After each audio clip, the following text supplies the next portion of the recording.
¿Qué tal? Buenas tardes.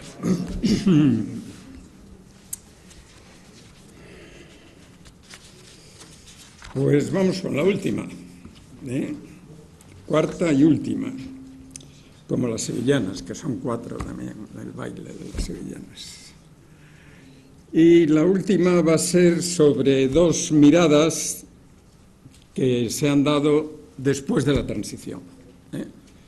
De manera que hemos tenido la mirada antes de la transición, es decir, cuando la transición se veía como un proyecto más bien lejano, aunque el franquismo tuvo una constante que permanece prácticamente desde el año 45 hasta el año 75, que es una sensación de provisionalidad, de que esto se acaba, de que viene en el 45, pues los aliados iban a echar a Franco, en el 56-57 ya hacía 20 años que estaba ahí y hubo muchos rumores de que volvía el rey, de que iba a haber, que estaba en una crisis ya terminal, en la agonía. Todo eso se decía mucho y se siguió diciendo hasta el final, hasta que ya, bueno, pues ya se acabó, ¿no?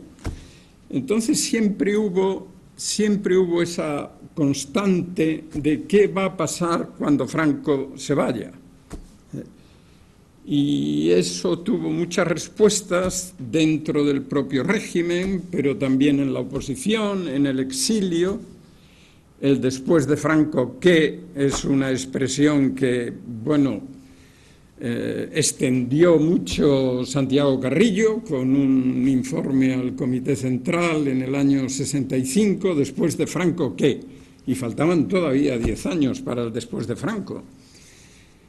Bueno, y esta constante que obedecía a la convicción de que después de Franco tenían que cambiar muchas cosas, de que aquello era algo así como una excepcionalidad histórica, una anomalía histórica. Entonces eso hizo que hubiera como muchos planes, muchas respuestas, ninguna de las cuales se realizó tal como se había previsto o programado, pero hubo en la transición mucho de lo que antes se había hablado. Por ejemplo, uno de los elementos típicos siempre desde el año 56 es que la transición tenía que acabar con la guerra civil, con aquella divisoria de vencidos y vencedores, que la guerra civil había que clausurarla, que era necesario lo que se llamó la reconciliación nacional. Todo eso es muy anterior a la transición, que había que olvidarse. Que había que olvidarse de la guerra civil es algo que dijo Martínez Barrio, que era presidente de la República en el exilio, ya en el año 56. Es decir, que sobre la guerra civil no se podía construir el futuro. Es algo que dijo Joaquín Satrústegui cuando se encontraron en Múnich elementos del interior y del exterior. La guerra civil, alguien que había combatido en la guerra civil, era monárquico y había combatido por la monarquía, en el lado de Franco, naturalmente. Bueno, pues la guerra civil no sirve para construir el futuro. Ese era otro elemento. De manera que fueron tantas las miradas al después de Franco que a veces pensamos que es en la transición cuando se hacen todas estas cosas. No, esto ya estaba asimilado mucho antes, Y en la transición se ponen en marcha. Es verdad que con elementos nuevos que no se habían previsto, algunos sí habían enunciado aquello de la ley a la ley, es decir, de que no iba a haber una quiebra de continuidad, sino que iba a ser un proceso.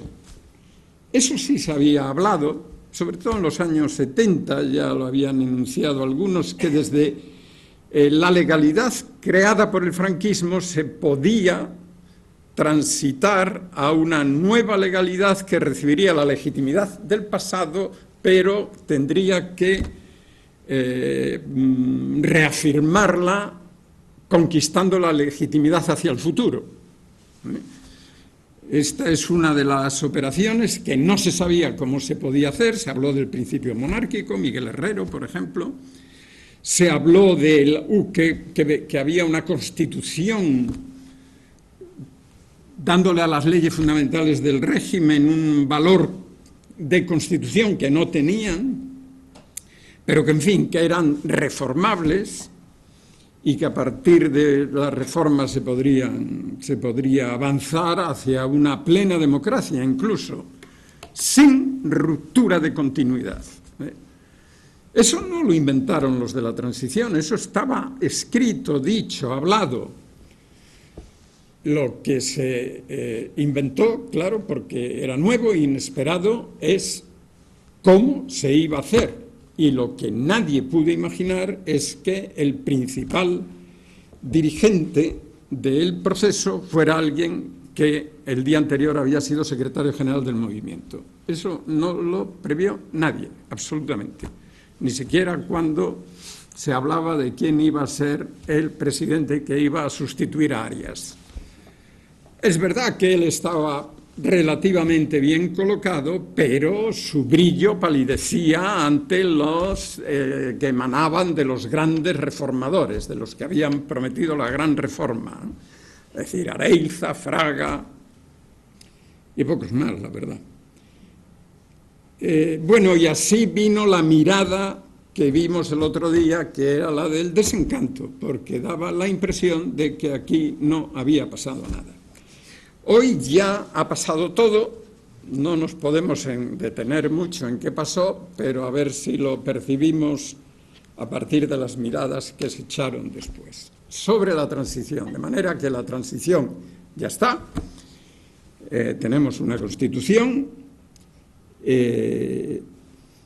las instituciones funcionan relativamente bien. El nuevo sistema, quiero decir, la relación entre la jefatura del Estado, que hay un rey, con la presidencia del gobierno, que ya tiene una legitimidad derivada de unas elecciones, la relación del gobierno con las Cortes, el comienzo de las autonomías con aquella invención de las preautonomías, la extensión del concepto de descentralización del Estado, de una nueva organización territorial, la relación conflictiva, tan conflictiva que costó tantas guerras y tanta sangre del Estado con la Iglesia, entró por un cauce razonable de solución, con el fin del concordato, de lo que supuso el concordato del 53 y la firma de unos acuerdos, es decir, se rebajó el tipo de relación. Ya el Vaticano ya no era tampoco muy partidario de los concordatos y se firmaron 4 acuerdos que, bueno, reconocían a la Iglesia un papel en la nueva sociedad, pero estaba claro, en la nueva democracia, pero estaba clara que la relación con el Estado no iba a ser lo que fue durante el franquismo, que convirtió al Estado en un Estado confesional, prácticamente con la Iglesia como dueña de la moral pública y, en fin, de una de muchos privilegios y de una posición muy relevante en la sociedad. Los problemas que también en periodos anteriores habían levantado muchos conflictos, como eran, bueno, las relaciones de clase social, es decir, clase obrera, clase empresarial, entraron pronto en un camino de entendimiento con los llamados pactos de la Moncloa, que firmaron los sindicatos y después los acuerdos empresariales y sindicales. Quedaba ciertamente el ejército, el ejército siempre,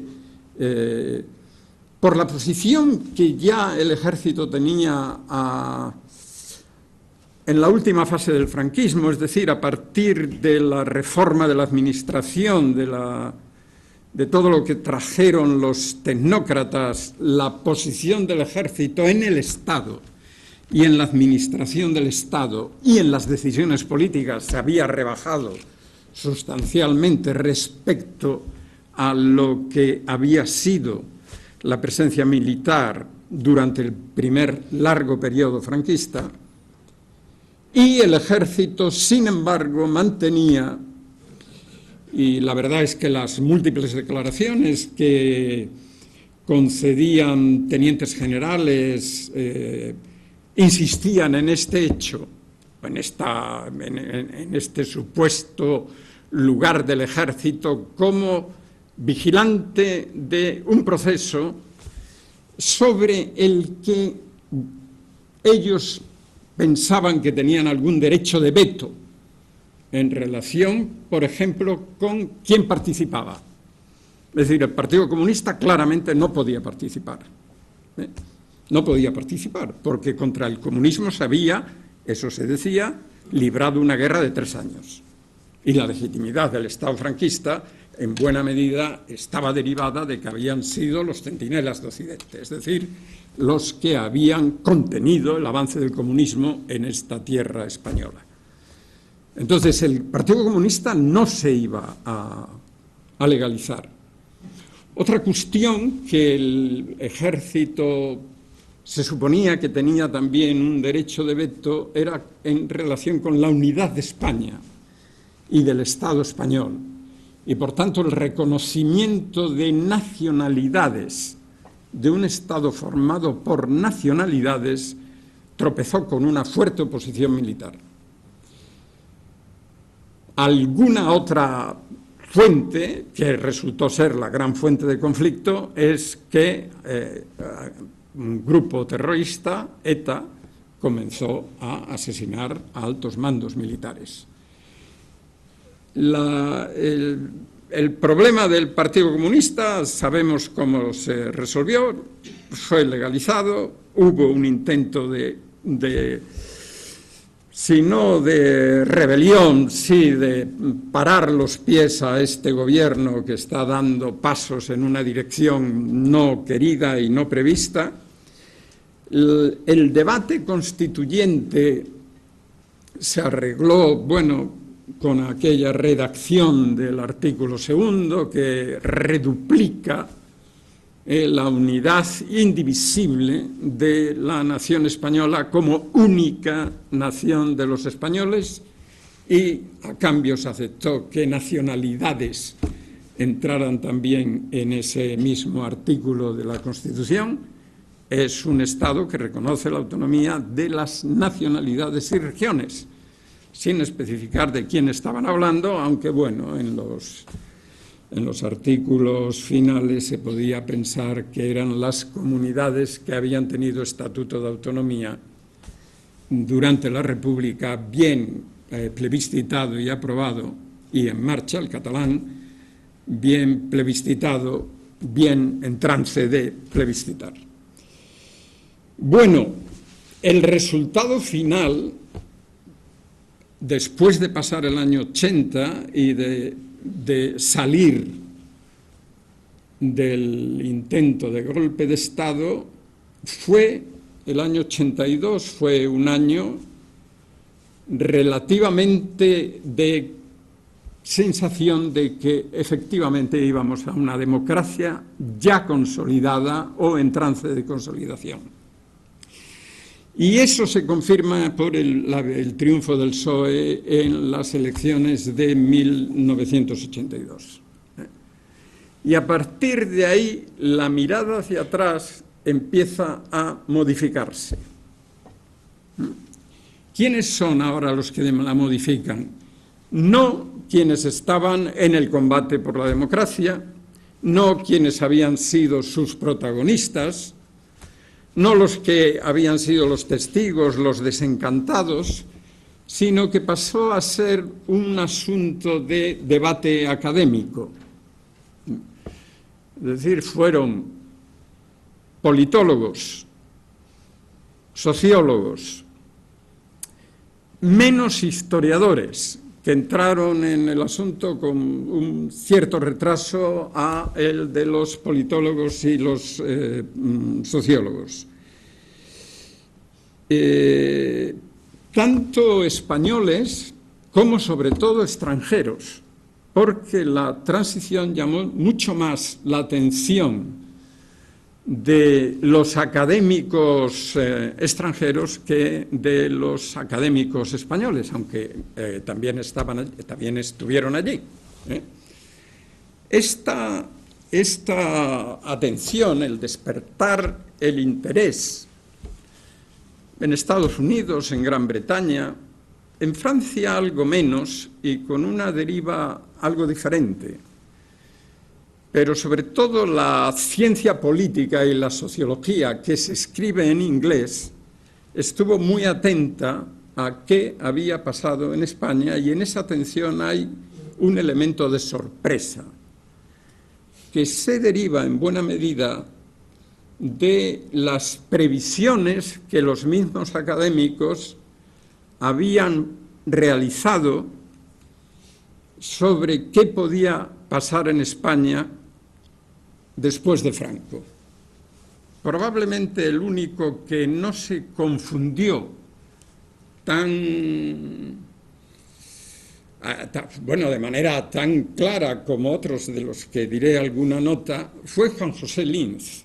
Juan José Linz, que es el gran sociólogo de la segunda mitad del siglo XX en español, que trabajaba, sin embargo, en Estados Unidos, se hizo una pregunta en el año 67 que era, en cierto modo, la clave de lo que después ocurrió, aunque las proporciones de lo que él dijo no fueron las que resultaron. La pregunta es, ¿qué pasaría si los españoles fueran a votar como los italianos? If the Spaniards were to vote as the Italians. Este era el artículo. Y el artículo de Linz venía a decir que lo más probable es que en el momento en que los españoles pudieran votar, votarían a un partido demócrata cristiano fuerte, flanqueado por dos otros partidos relativamente fuertes, el Partido Socialista y el Partido Comunista. Claro, en el 67 Linz no podía hablar tratando de los que se estaban definiendo como demócratas cristianos, no podía pensar que no se iban a presentar como tales demócratas cristianos, sino que se iban a presentar en un conglomerado que se llamó UCD. Pero UCD estaba formado, el gobierno que monta Suárez estaba formado en buena medida por demócratas cristianos de las varias familias en que la democracia cristiana se dividió a partir del año 58, 59, cuando aparece de nuevo Gil Robles, Ruy Jiménez, Manuel Jiménez Fernández, después los de la Silva, etcétera, ¿no? Era una familia muy desagregada, muy malas relaciones, y no lograron formar un partido.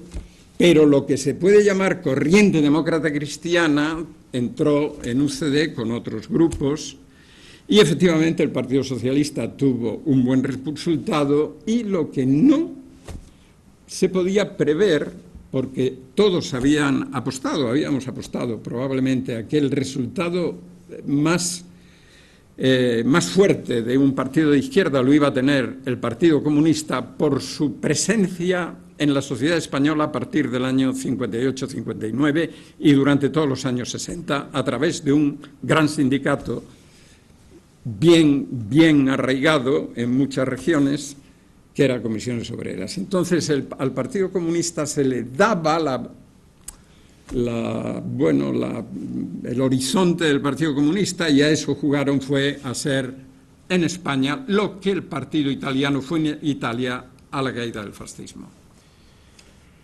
Sin embargo, esta no era la opinión dominante. Giovanni Sartori escribió un magnífico libro en el año 74 en que trata muy marginalmente de España y dice, ¿y qué pasará en España? Pues en España lo que va a pasar es que va a retornar al modelo. Él hablaba de pautas, de modelos de sistemas de partidos Entonces él escribe ahí en ese libro sobre los partidos políticos, escribe que el caso español será volver de nuevo al caos que ya tuvo el corto sistema político de la República. Y utiliza la palabra caos. ¿Por qué? Pues porque en España en ese momento había más de 100 grupos que aspiraban a ser partidos políticos. Y lo que un politólogo de 1974 podía prever es que esto iba a ser un desastre. La sopa aquella de letras que se dijo, ¿no?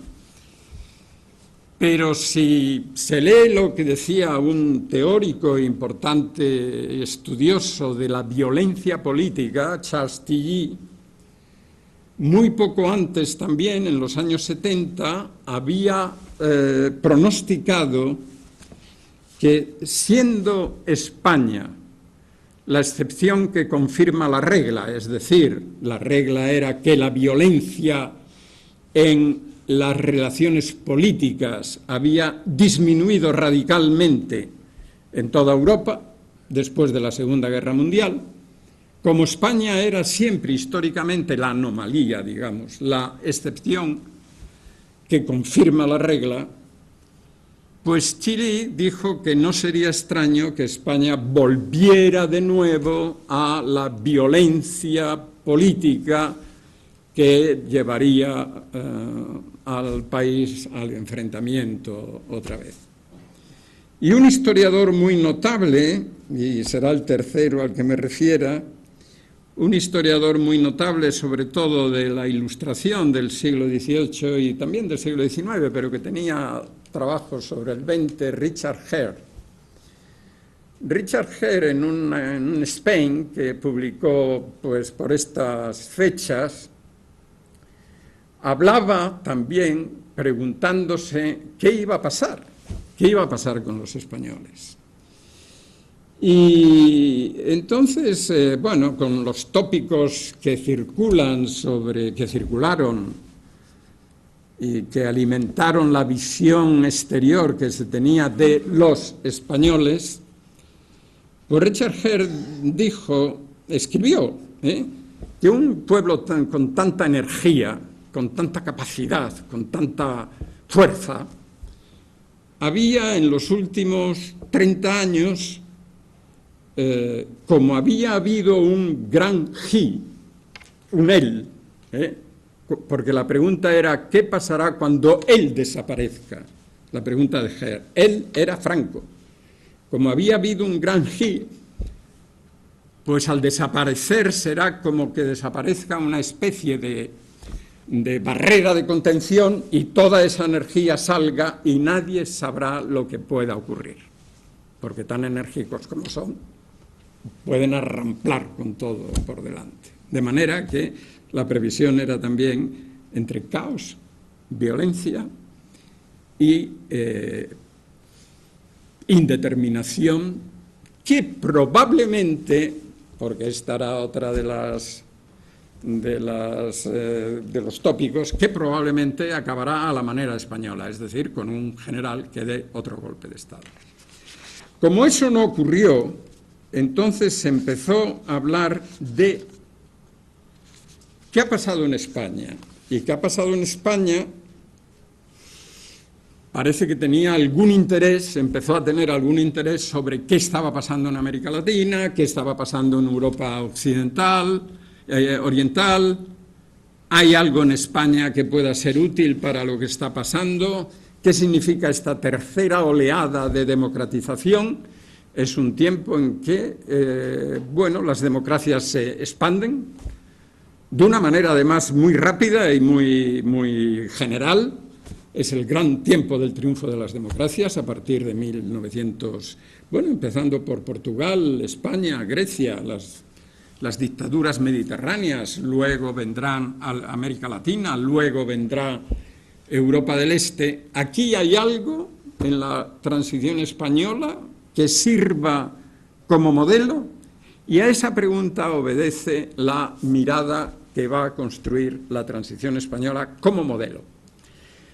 Quiero advertir, desde luego, que de ninguna manera de la reflexión sobre el modelo salía la consecuencia de que era modélica.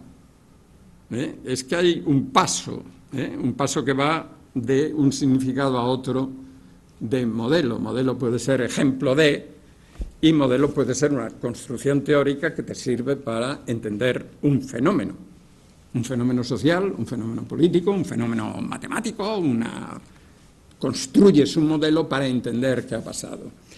Y entonces, bueno, los sociólogos, los politólogos españoles, sobre todo,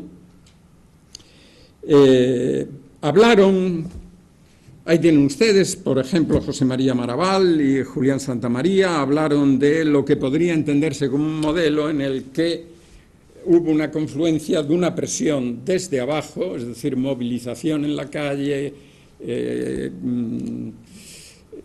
exigencias, manifestaciones, etcétera, con acuerdos en la cima.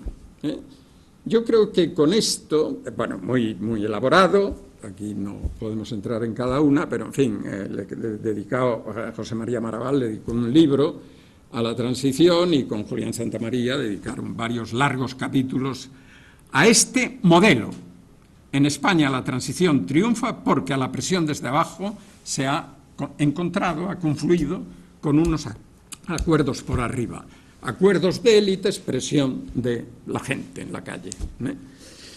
Esta visión unía hasta cierto punto las dos maneras de enfrentarse a un fenómeno político como la transición, que había teorizado también Juan Linz, ¿no? La mirada decisionista, es decir, el que fija la mirada en qué decisiones tomaron, en qué momento y con qué resultados los líderes, las élites, no solo los líderes políticos, sino también élites en el sentido de, por ejemplo, dirigentes de sindicatos o de asociaciones de vecinos o de organizaciones de la sociedad civil. ¿Qué decisiones toman unido a lo que se podría llamar una mirada más estructural de evolución de la sociedad y de dar lo que ha pasado en la política como una especie de resultado casi obligado de lo que estaba pasando en la sociedad? Aquí quien descolló en la explicación de la transición fue Víctor Pérez Díaz. Víctor Pérez Díaz habló de que a él no le interesaba en su modelo de explicación ni las decisiones políticas, a las que le reconocía naturalmente la importancia, ni las movilizaciones sociales, a las que no dejaba de reconocerle también la suya, sino la evolución económica, social y cultural del periodo inmediatamente anterior. Y entonces se dedicó a estudiar la evolución del campesinado, de la clase obrera, de la Iglesia Católica en el periodo anterior, entendiendo el periodo anterior sobre todo después del 57, en fin, cuando empiezan, aunque en ocasiones echa la mirada atrás, pero cuando empieza a haber una sociedad civil distinta del Estado, es decir, cuando el Estado no es ya capaz de, la prueba es la caída de Arrese y del plan y de su ley de organización del movimiento nacional, cuando el Estado ya no va a ocupar ni toda la sociedad ni toda la administración. Entonces ahí hay una evolución de la sociedad civil que llama Víctor Pérez Díaz, y por eso la importancia que le dio desde el título de su libro a la sociedad civil. El libro se titula La emergencia de la sociedad civil en España, a partir de los 60, de manera que prácticamente todos los componentes de la sociedad civil que explican que el Estado se transforme en un Estado democrático estaban ya dados antes de la transición. Por ejemplo, había un Estado de derecho, había una administración que respondía de sus actos. El Estado de Derecho es discutible y hubo mucha discusión si España era o no un Estado de Derecho. Algunos, me parece que ya lo indiqué, salieron por la tangente diciendo que, bueno, que era un Estado de Derecho administrativo. Pero vale, eso era una especie de... Había mercados, había asociaciones y había un espacio público. ¿Qué faltaba? Pues faltaba transformar al régimen político, pero como eso venía de antes y estaba ya, digamos, relativamente conquistado, la transformación del régimen político, digamos que casi venía de suyo. Esto tenía claro el inconveniente de eliminar el proceso estrictamente político que explica por unas tomas de decisiones por toma de decisiones que explica cómo fue ese proceso político.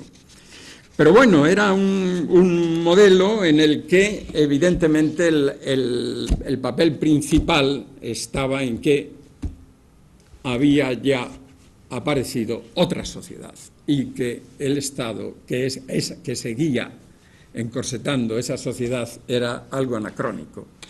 Luis González Seara desarrolló un argumento bastante similar en el estudio introductorio al informe Foesa del año 75, que tituló Los nuevos españoles. Había aparecido otro tipo, que era alguien que ya se sentía ciudadano y que ya exigía los derechos, ¿no? Los politólogos o los más politólogos, y voy a destacar solo uno, porque bueno, hay un libro que tiene hoy el interés de cómo han evolucionado lo que los escribieron en los últimos años. Hay un libro de 1992 que resume bastante bien lo que se pensaba, lo que pensó la politología, digamos, española, la Universidad Española en buena medida, porque es un libro de artículos, en el en el prólogo, lo de modelo y ejemplar en el sentido de ejemplo a seguir, sí se da. Es Ramón Cotarello, el autor de este estudio introductorio y el editor del libro. Y entonces define el periodo de transición de España como un caso ejemplar de transición lograda. No se puede olvidar que 1992 es el año en el que el clima general de la sociedad española es que lo habíamos logrado. Es decir, se miraba hacia atrás de dónde veníamos. Gentes, estos, pues bueno, son de la misma generación, es decir, gente nacida en los años 40, O sea, que tuvieron una experiencia del régimen con conciencia política ya desarrollada. No eran niños, nacidos en los años 60, jóvenes nacidos en los años 60, no eran niños, eran gente madura y con posiciones ya en la academia, en la universidad. Y el clima en el que se movía el pensamiento respecto al pasado es que los últimos años, sobre todo si se miraba desde que la transición se consolida en una democracia ya con todas las instituciones funcionando, todas las comunidades autónomas, todos los partidos, repetición de elecciones, en fin, todo lo que sirve para medir qué es una democracia y cómo funciona una democracia. Si se tiene en cuenta que esa era una de las grandes frustraciones, que no había habido manera en toda la historia de España de consolidar una democracia, ahora ya sí, pero a eso se acompañaba también el logro de la entrada en Europa. El logro de la entrada en Europa, que fue una sensación de viaje acabado, que había que ser como los europeos, fue la consigna de la generación del 14. Fue lo que se creyeron que habían conseguido la generación de los años 30. Es decir, si leéis otra vez menciono a Francisco Ayala cuando los recuerdos de su juventud. Un español era alguien que iba a Alemania y que entendía el alemán y que podía hablar en una universidad alemana. Él fue a Alemania, naturalmente. Ese noviciado de ir a Alemania o de ir a Inglaterra o ir a Francia lo habían pasado y no habían encontrado eso que encontraban siempre los viajeros románticos o los exiliados del siglo XIX, que querían ser como los franceses. Mesoneros Romanos, cuando descubrió París, pues se le cayeron los palos de sombrajo porque él creía que Madrid era de aquí al cielo. Y cuando vuelve de París, dice, bueno, estos no, estos eran europeos. Einstein vino a Madrid en los años 20, pronunció una conferencia en la residencia de estudiantes en alemán y los periódicos publicaron al día siguiente qué había sido su conferencia y Einstein comentó que en ningún país la prensa lo había entendido tan bien como en España. ¿Qué pasa? Pues que estaba Rodríguez Bachiller, que es el que escribió la crónica, o que estaba Blas Cabrera, que podían hablar, no eran Einstein, no digo que fueran Einstein ni Rodríguez Bachiller ni Blas Cabrera, pero eran gente que podían entender a Einstein y escribirlo y divulgarlo. Estos eran europeos y la destrucción programada de esta generación fue realmente una, ¿qué quieren que les diga? Una catástrofe absoluta, una catástrofe absoluta, porque impidió que hubiera una continuidad en la cultura, en el conocimiento, una catástrofe. Y, sin embargo, en el año 86, pues éramos europeos. Éramos europeos. Entonces, esta impresión de logro, no cabe duda que está en esta mirada. Lo hemos conseguido. Y entonces, por ejemplo, bueno, ¿qué es? Pues un caso ejemplar de transición lograda, que ha provocado una gran admiración dentro y fuera de nuestras fronteras, porque se ha destacado su carácter pacífico, gradualista y pactado, que ha desmentido teorías políticas montadas sobre España y sobre los españoles, de manera que ese desmonte de las teorías anteriores da lugar a la construcción de un nuevo modelo teórico que, bueno, que fue expresado en algo así como, Cottarello en este momento lo expresa como el resultado de dos impotencias cruzadas. Creo que lo expresa de todas maneras en forma algo negativa, pero en fin,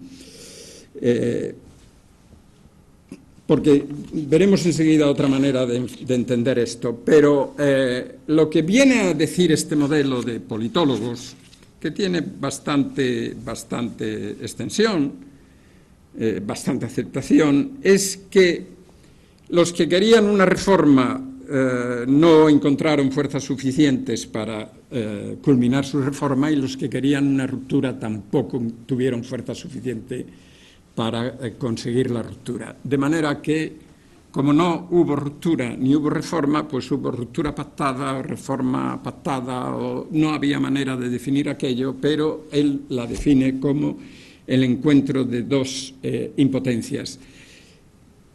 Josep María Colomés, sin embargo, que también ofrece una teoría de la transición como modelo, habla más, y me parece que tiene un punto de vista que es interesante, habla más de un proceso en el que todo el mundo aprendió. Es decir, pongamos que es gente que juega, y él emplea, en cierto modo, la teoría de juegos. Claro que la teoría de juegos, para explicar el pasado, siempre es profetizar el pasado. Claro, tú le das a cada jugador los puntos tales y cuales porque sabes ya lo que ha adoptado. No veo nunca a la teoría de juegos capaz de predecir algo en política, en sociología, en fenómenos sociales que vaya a ocurrir. pero sí puede valer para explicar lo que ha ocurrido. Bueno, la teoría de juegos aplicada aquí es como plantas a una serie de jugadores que aprenden a mover sus fichas dependiendo de lo que hace el otro. Y a medida que el otro toma también sus posiciones, él responde modificando las suyas o encontrando un camino, etc. Bueno, y ahí entonces sería el modelo de aprendizaje a través de la experiencia de negociación. Es la negociación en un proceso corto, pero muy fecundo de aprendizaje. Hay una aportación también en este mismo terreno de Javier Pérez Royo como experto en Derecho Constitucional, en el que dice que, hubo como un cambio, ¿no? Yo te doy esto, tú me das esto. El cambio consistió en que se restaura la monarquía, pero la arquitectura constitucional que se establece es la más republicana de nuestra historia, con lo cual los monárquicos y los republicanos entran. La más republicana de nuestra historia, de manera que, porque el principio de legitimación democrática se expresa de la forma más nítida, dice él. Eso ha dado lugar a un Estado que funciona, y funciona muy bien, y que ha dado lugar también a la formación de un sistema de partidos que, contra todo lo que se pensaba, ha resultado ser el mejor, el más eficaz de toda la historia de España desde el Neolítico, dice Javier Pérez Royo. Javier Pérez Royo ha propuesto volar esta Constitución hace aproximadamente un año. Dice, esta Constitución no tiene arreglo, hay que volarla, pero bueno, estamos en otro momento y la mirada era muy diferente. Hay un resumen estupendo de un politólogo americano, de Richard Gunther, que habla de un modelo español. El modelo español es el modelo él lo llama del acuerdo, del pacto de élites, y explica lo que es este modelo de pacto de élites, que tuvo, sin embargo, dice él, algunas características previas a que el modelo empezara a funcionar, digamos, ¿no? Es decir, en la última explicación teórica que ha dado de la transición, Gunther destaca 3 elementos previos a la transición que funcionaron de forma que la transición pactada fuera posible, al menos. El primero sería el tipo de régimen que existía antes. El segundo es la continuidad institucional del proceso, que es previa al proceso. Y el tercero es el desmantelamiento de las instituciones del antiguo régimen por sus mismos procedimientos. Esto antes de que empezara a pactarse nada. Un minuto para estos tres que yo creo que Gunther tiene mucha razón en lo que, y que le faltaría un punto más, digamos. ¿Qué pasa? ¿Qué era el régimen de Franco, finalmente? ¿Era un régimen totalitario? No. Era, al final, sin duda era una dictadura personal. Franco sigue teniendo la atribución que le viene del año 38 de dictar normas de carácter general, por encima de las Cortes, por encima de cualquier otro. Es decir, que la figura del jefe del Estado en su definición no ha cambiado, pero la toma de decisiones ha cambiado sustancialmente y hay una administración que funciona. Hay muchos funcionarios, sobre todo altos funcionarios, que son realmente servidores del Estado, más que de un partido o de un régimen. Esto lo vio muy bien Carlos Huneus en su explicación de la transición, que la radica prácticamente ahí. La transición fue posible porque no hubo que desmantelar una administración ocupada por cargos públicos que debían el cargo a ser miembros de un partido o a ser funcionarios, digamos, del régimen. Eran funcionarios que habían ganado el cargo en una posición, y por méritos. Esto también lo destaca Gunther en su último mirada. El segundo es que ese régimen que él llama autoritario en este último periodo, que era también lo que Linz quiso cuando habló de un régimen autoritario, referirse al último periodo del franquismo.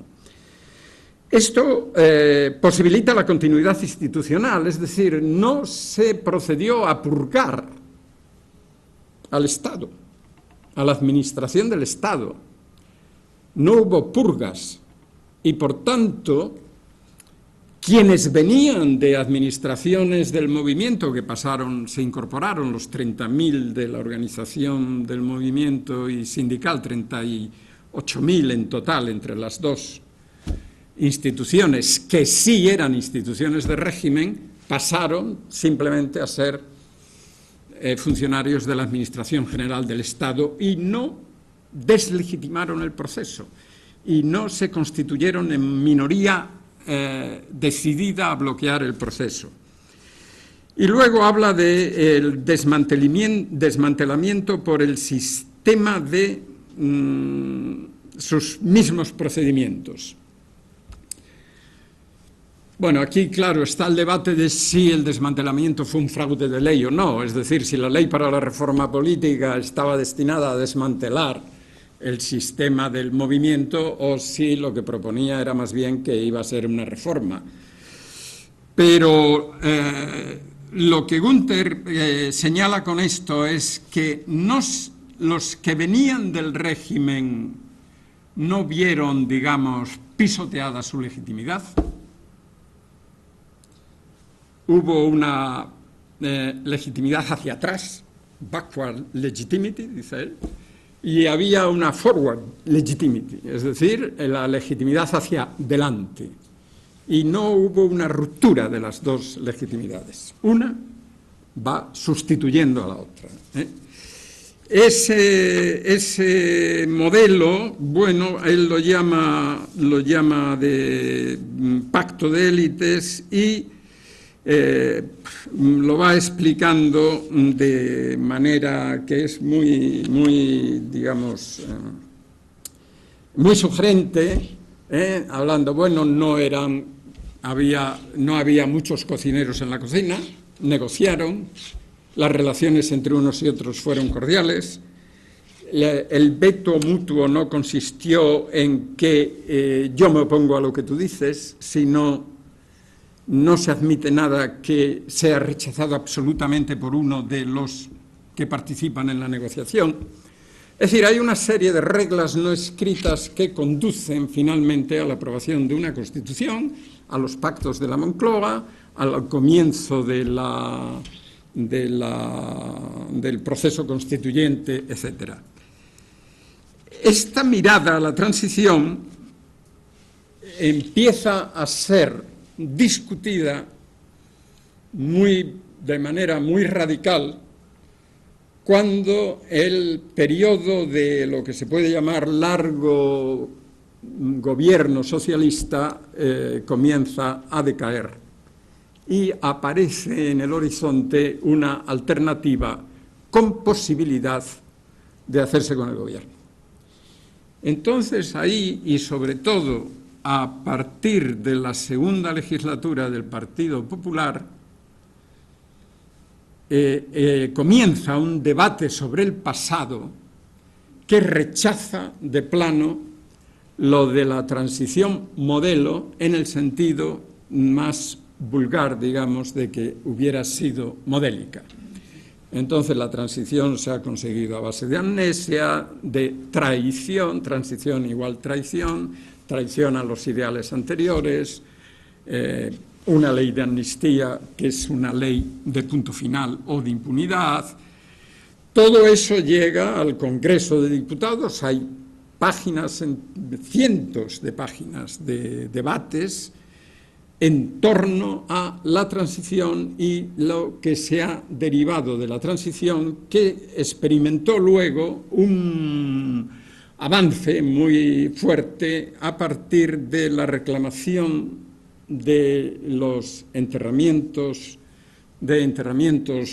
digamos, legales, de todos los que habían sido fusilados, asesinados o ejecutados después de un consejo de guerra y que sus cuerpos estaban todavía en fosas comunes.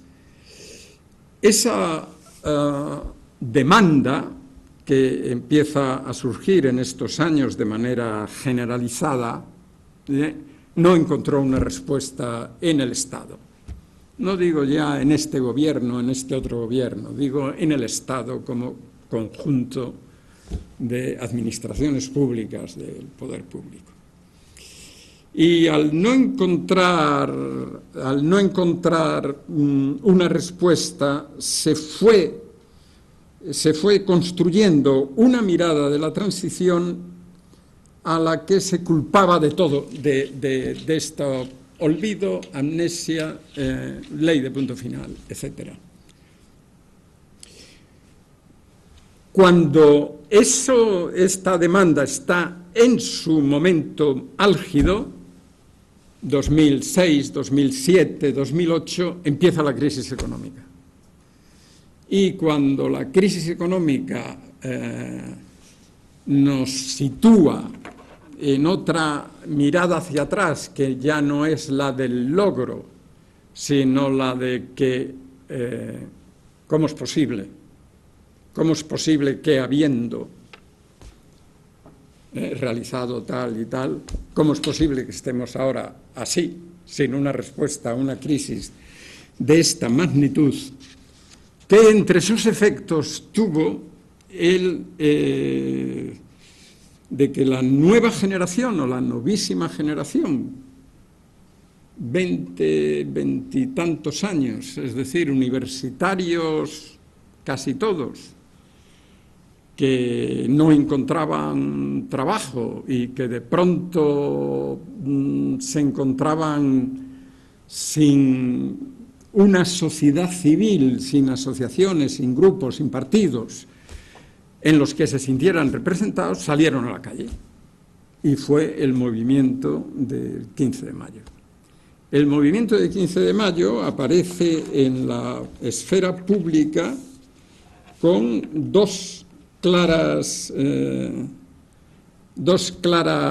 digamos, eslogans o consignas que cuelgan de grandes cartelones, tanto en el Palacio del Congreso como en la Puerta del Sol. Esos dos cartelones que expresan cómo se siente gente que empieza a encontrarse en la calle, a sentirse solidarios, a poder hablar de lo que les está pasando, es decir, a crear un acontecimiento, que esos son los acontecimientos políticos. Eso es lo que pasó en la proclamación de la República, gente que salió a la calle, ¿y a dónde vamos? Pues a la Puerta del Sol. ¿Y qué vamos a hacer? Pues proclamar la República. Y la República se proclamó así, es decir, porque lo que pasó en la Puerta del Sol pasó en Eibar, pasó en Barcelona y pasó en un acontecimiento, un fenómeno que es prácticamente visible. Y los dos eslóganes no fueron vamos a proclamar la República, sino abajo el régimen, ese era uno, y el otro era no nos representan. Estos partidos, estos que están en el poder, no nos representan. De ahí, bueno, todo eso fue un movimiento que tuvo repercusión en creaciones artísticas, en analistas de la política, en colaboraciones de prensa, en críticos literarios. Es que lo que nos ha pasado es que hemos vivido. Un crítico literario, Guillem Martínez, publicó un libro en que decía: hemos vivido como los coreanos, como en Corea. encorsetados por una cultura creada en la transición. Y bueno, esa era la cultura de la transición, una cultura coreana. Y hubo una performance, porque hubo varias performances, que consistió en una especie de desfile, de procesión, de coches de eso que llamábamos saigas en el franquismo, que eran los coches estos americanos, los saigas. Sabe todo el mundo que era un aiga, ¿no? Con unos carteles colgados, eran coches negros, colgados con la cara de los culpables boca abajo. Y eso recorrió toda la Gran Vía, desde arriba, desde Callao, hasta la Plaza de España. Y eran los encargados, se llamaba la performance, los encargados, que eran encargados del trile de la transición. Eran trileros. Esto es el tocomocho de las élites de la transición, y nosotros denunciamos el tocomocho de las élites de la transición. Artículos titulados así aparecieron en El País. Arte para denunciar el tocomocho de las élites de la transición. Eso tuvo después no solo una expresión, digamos, artística, hay otras, ¿no? Hay otras expresiones. Ha tenido su influencia en buena medida también en algunos libros de historia. Desde luego en estudios culturales ha sido la admiración anterior que venía de la Academia Americana, se ha transformado prácticamente, sobre todo no por autores de nacimiento o origen americano, de Estados Unidos o británicos, sino por españoles que trabajan en departamentos de lenguas romances de universidades americanas. Se habló del borrado obsesivo de la memoria, lo que uno ha llamado el disremembering, o sea, de la acción para olvidar. Todos los poderes estaban implicados en el borrado de la memoria, en el borrado del pasado. Así, con el franquismo, nos cuenta una autora española que trabaja en una universidad americana, el franquismo se nos atragantó en la garganta y no fuimos capaces ni de escupirlo ni de deglutirlo, y entonces ahí ha permanecido, ¿no? Bueno, aparte de estas impresiones, quería referirme en un minuto final, para terminar, a lo que ha tenido más importancia en la mirada política que se ha proyectado la transición, que viene del movimiento del 15M y que ha tenido su expresión en un nuevo partido político que es Podemos. Abajo el régimen y el no nos representan sirvió como elementos de una construcción, digamos que, bueno, una construcción que en el primer momento fue una construcción discursiva, en la que aplicando conceptos que venían de Ernesto Laclau, de Argentina, y que habían, bueno, acompañado movimientos sociales en Latinoamérica, tanto en Venezuela como en Ecuador, y habían sido estudiosos de estos movimientos. La cuestión consistió en recoger esas consignas, digamos, como significantes a los que había que llenar de sentido. El sentido se lo daban a través de lo que Laclau llamó ruptura populista, que es un razonamiento que Laclau hace complejo en cierta medida, bueno, con una complejidad en buena medida gratuita, a mi modo de ver.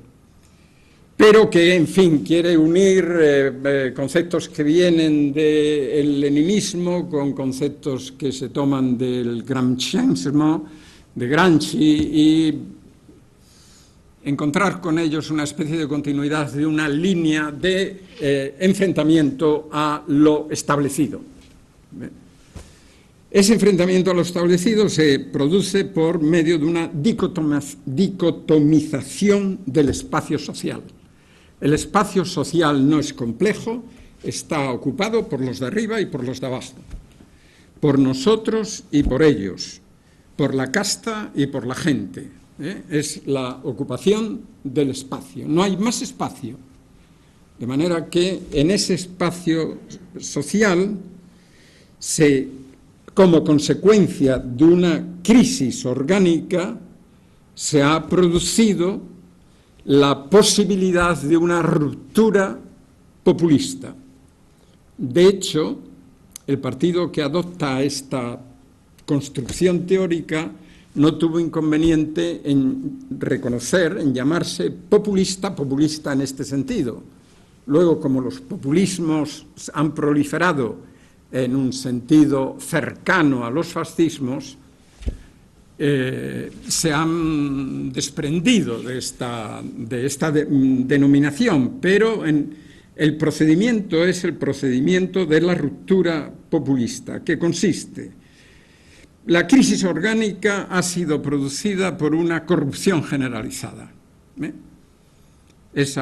Porque ya no es solo crisis económica, es crisis del sistema de la política, que viene a su vez derivada de un sistema político bipartidista, en el que han quedado excluidos del juego político todos los que, por efecto de una ley electoral, no pueden participar en el juego político. De manera que hay dos partidos que son los que se reparten la corrupción y los que además están provocando esa crisis orgánica.